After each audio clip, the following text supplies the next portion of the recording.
That's going well. It's going very well, yes. We had a good time in Rennes and everywhere. Rodez was a little bit strange, but there you are. I come from Rennes. You come from Rennes? Yes. Ah, okay, I've got some friends in Rennes. Yes. But lies on a bed in a chamber and watches the... I see it as an evolution.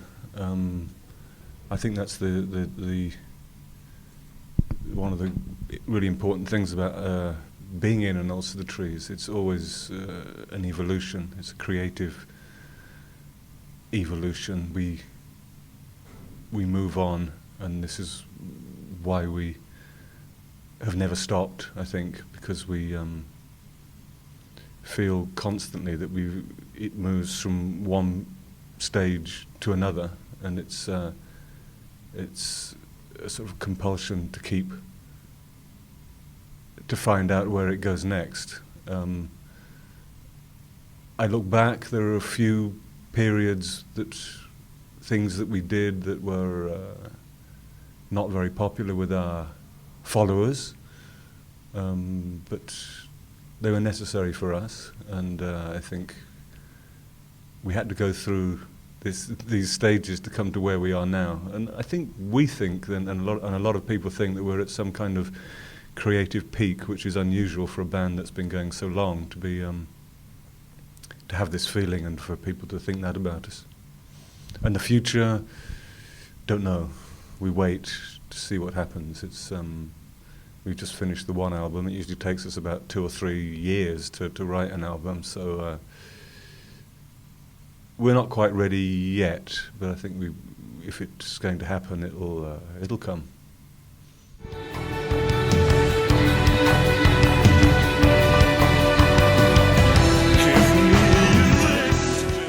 This is Alexandre Francois, who writes long.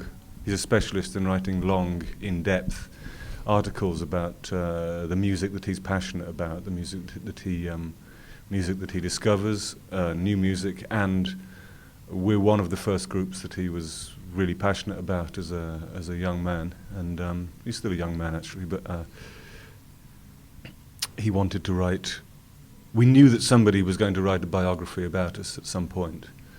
And when he had the idea, then I thought, yes, he understands the group. He's got a very good understanding of the band.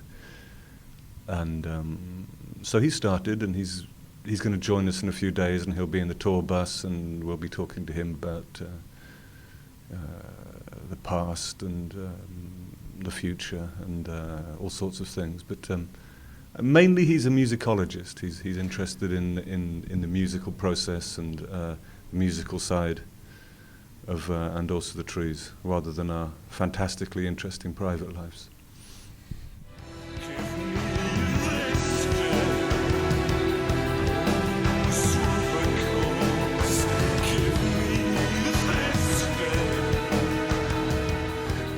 Yes, no, it's the music that inspires the words. The music comes first, and this is I need this because I don't generally have a lot of ideas from the blue. I listen to the music, and I try to find the words in the music and bring them out. Rupert hands by a thread on the wall above the cool soft night, and daylight Quite soon after when we first started, we were teenagers. We were really young guys that just came after the punk explosion. And I think it was probably the second album that we were in a situation where we needed to find we needed to take the next step, and the next step needed some inspiration, and it seemed very natural for us, without talking about it, that we would take influence from where we were living, which was in the middle of the countryside, very quiet, very isolated, in a very historic area. You'd probably say that about most of Britain. If you look back, there's a quite deep history. But we thought that it was natural for us to look to get our inspiration from there, because it felt true. If we started writing about, the fashionable bands of the time that we also loved and we were influenced by, like Joy Division, they were writing about what was close to them, and they come from a much more urban place. Now, if we'd have tried to have written similar things to them, urban music with an urban edge, it would have been false, because that's not where we come from. And we knew that, and we thought, well, okay, we'll take inspiration from where we come from. He sees the flooded shine, golden white as the sun cloud. This is just a title, really. Justin's good at thinking of titles. I write the words, but somehow he's always the one that comes up, or very often the one that comes up with the titles. And he just said to me one day, "What about Hunter, Not the Hunted?"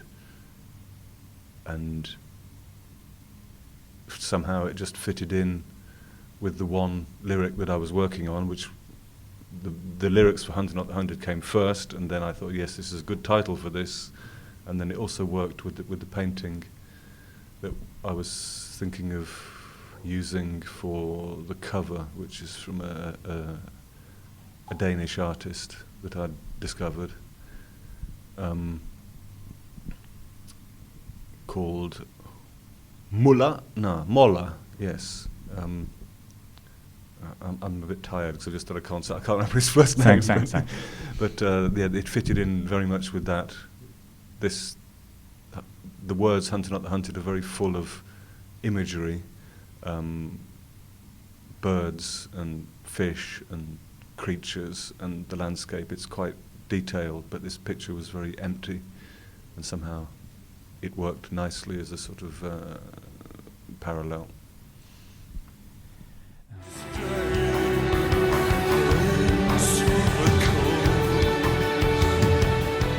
I think it's hard for everybody in the business. I don't know if it's harder for independent artists. Financially, yeah, it's hard. It always has been, and it still is. Yes, so the answer is yes, it's hard, but it's okay. Rupert lies on a bed. I said all I had to say tonight, on stage mainly. Thanks.